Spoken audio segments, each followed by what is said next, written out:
Hi everyone! In today's video I'm just going to be going through my 2019 A-Level Psychology predictions, and this is for the stress section of paper 3. As I've said within all of my other videos, please do make sure you still revise absolutely everything, as I could be completely wrong. Just use this list to aid your revision and kind of guide your revision, and as a checklist to make sure you do understand everything. Also, it is worth me just mentioning that I never studied stress at A-level. I have read through all of the content, so I do understand the topic, but I don't have the same in-depth understanding as many of you who are studying stress, because I haven't had that experience of answering the past paper questions. So this just really showed the need for you to make sure you do still revise everything. Before I get properly into the video, I do just want to say that my voice sounds pretty disgusting during parts of this video because I'm ill at the moment, but I still wanted to film it for all of you guys. So just bear that in mind when I sound like I'm dying. So on the screen now, I've just put up a list of all of the topics that I've already covered and made videos, which you can find on my channel. And of course stress is just in bold because this video is stress.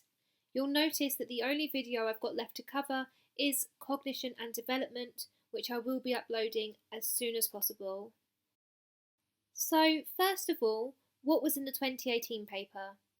There's a question where you had to give one therapy used to manage stress, and within this you could have spoken about drug therapy or stress inoculation therapy, and then there was also a question on the role of stress in illness.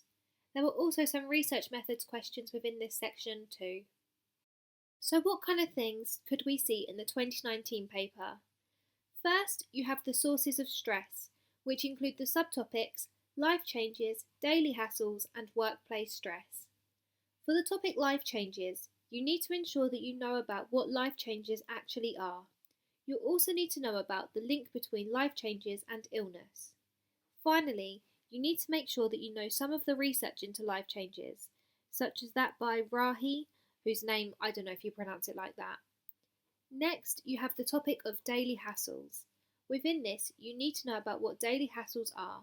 You also need to know about primary and secondary appraisals. You also need to know about the interaction between life changes, daily hassles, and illness. Finally, you should know about some research into daily hassles, such as that by Kanna, and again, I don't know if I'm pronouncing that properly. Next, you've got individual differences in stress, including the subtopics of personality type and hardiness. Within personality type, there are 3 types of personality you need to know about: Type A, Type B, and Type C.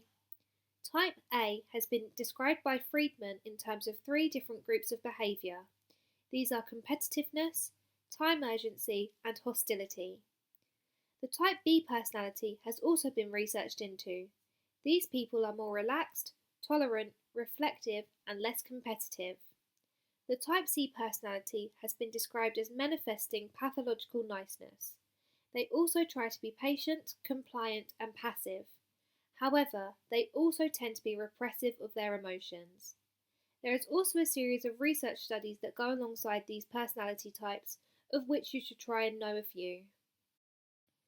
Next of all, you have the topic of hardiness. Hardiness is a set of personal characteristics that only some people possess. This is what gives us existential courage, which is the determination to persevere even when things seem to be going wrong. There are 3 dimensions to hardiness, which are known as the 3 C's. These are commitment, challenge, and control. There is also some research that has been conducted into hardiness, such as that by Cabosa and Maddy, which is worthwhile you knowing and being able to describe. You also have the topic of gender differences in coping with stress. This topic explores the different gender-related coping mechanisms and proposes that women tend to use emotion-focused methods, while men use problem-focused methods. There is also a series of research that goes alongside this, and once again it would be beneficial for you to know what this research is and be able to quickly explain it. You also have the idea of tend and befriend, which is kind of like the female equivalent of fight or flight. Once again, there is some research to go alongside this. The hormone that drives the tend and befriend response is oxytocin. Oxytocin is produced by both males and females, and it's also worth you knowing some characteristics that oxytocin provides. And finally, you have the role of social support in coping with stress. Within this topic, the types of social support that can be offered are explored.